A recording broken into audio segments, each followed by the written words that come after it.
Today, I'm going to talk to you about fears and phobias, the unknown one or the irrational ones.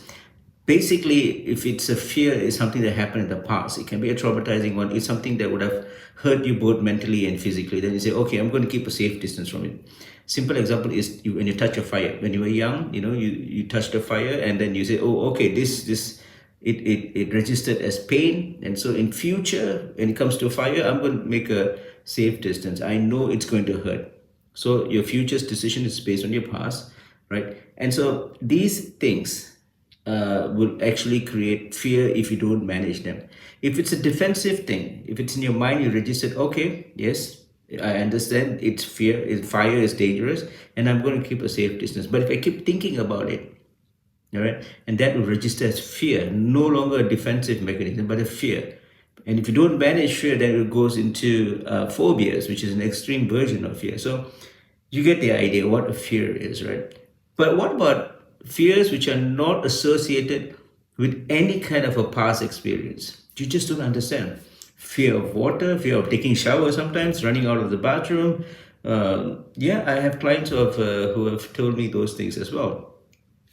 Sometimes fear of driving without having an accident or anything like that. They just don't understand why they have this fear.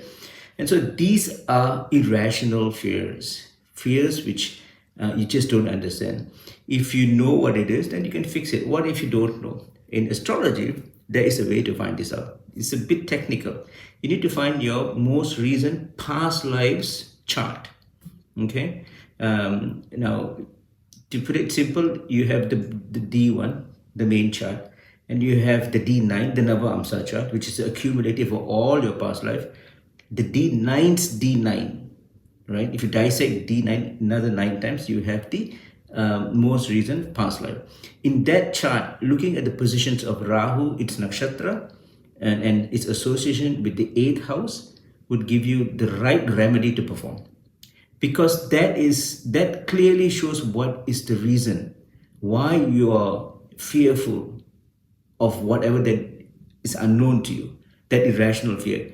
That chart will actually show it to you, right? So there's a term called vasanas. Vasanas is like imprints, things which are within you from the past life, which past life or the past, which is latent. It's there, but it's not active, right? So these vasanas are impressions of the mind, and we can find out those impressions through this chart. All right. So I hope if you know anyone who's suffering from this unknown fear, or if you are, then you can connect with me and I can help you to check your chance for a small fee. And yeah, I hope this is useful. I'll see you in the next one. Thank you. Namaste.